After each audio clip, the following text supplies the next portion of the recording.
গরুর মাংস দিয়ে এমন একটি রেসিপি আজ তৈরি করে দেখাবো, না দেখলে আপনারা কিন্তু মিস করবেন। রেসিপিটি দেখতে পুরো রেসিপি জুড়ে থাকতে হবে, তাহলে কিন্তু আপনারা পুরো রেসিপিটা দেখে নেবেন। চলুন কি করে তৈরি করছি দেখে নেওয়া যাক। এমন সকল মজার ইয়াম্মি রেসিপি পেতে হলে আমার চ্যানেলের সাথেই থাকতে হবে, আর চ্যানেলটি সাবস্ক্রাইব করে আমাকে সাপোর্ট দিয়ে যাবেন। তাহলে আমি অনুপ্রেরণা পাই আরও নতুন নতুন রেসিপি তৈরি করতে উৎফুল্ল হব। আজ চলুন, মাত্র কয়েক টুকরো মাংস দিয়ে এই রেসিপিটি একবার বানালে দেখবেন বারবার বানাতে মন চাইবে। এখানে বেশি কিছু প্রয়োজন নেই, একেবারে অল্প পরিমাণে মশলা নিয়েছি আমি।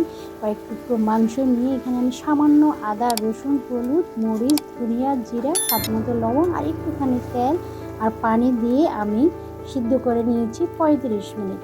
মাংসটা যখন 35 মিনিট সিদ্ধ হয়ে গিয়েছে, তারপর আমি ঠান্ডা করে সে মশলা থেকে এখন আমি মাংসগুলো তুলে নিব। আর এখানে আমি এই মাংসের যে চর্বি আছে সেই চর্বি দিয়েই কিন্তু আমি মাংসগুলোকে ভালোভাবে ভেজে নেব। এখন আমি সেই চর্বিগুলো দিয়েছি, এই চর্বিগুলো আমি আগেই প্রিজার্ভ করে রেখে দিয়েছিলাম। এখন আমি মাংসগুলো একে একে দিয়ে দেব। দেখবেন আপনারা মশলাটা দিতে যাবেন না। আর এই রেসিপিটি যদি একবার করেন তাহলে আপনাদের বারবার করতে মন চাইবে, আর এই রেসিপির প্রেমে পড়ে যাবে। তাহলে আমি এখন ভালোভাবে একটু ভেজে নেব। মিডিয়াম আছে 10 থেকে 12 মিনিট আমি ভেজে নিয়েছি। দেখুন সুন্দর একটা কালার চলে এসেছে, আর এমন একটা কালার এসেছে দেখতে এখনই মনে হয় যে খেয়ে ফেলি, তবে আমি খাবো না। মাশাআল্লাহ সুন্দর একটা কালার চলে আসার পর আমি এখন এগুলো তেল থেকে ছেঁকে নেব। আপনারা চাইলে আরও একটুখানি ভাজতে পারেন, তবে আমি বলবো ভাজবেন না।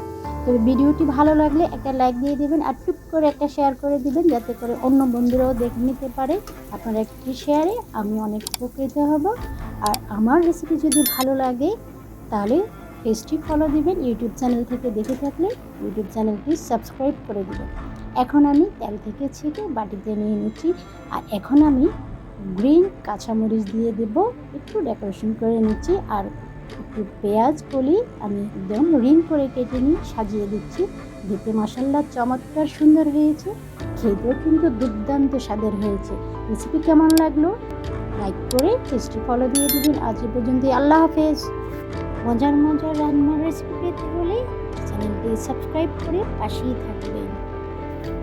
আমার চ্যানেলে আরও বেশ কয়েকটা রেসিপি দেওয়া আছে, কোয়াবের মাংস, শুটকি, তারপরে আরও বিভিন্ন ধরনের রেসিপি দেওয়া আছে। আপনারা চাইলে দেখে নিতে পারেন, আপনাদের ভালো লাগবে আমার বিশ্বাস। আর আমাকে সাপোর্ট করে যাবেন। আজ এ পর্যন্তই। Thanks for watching my video.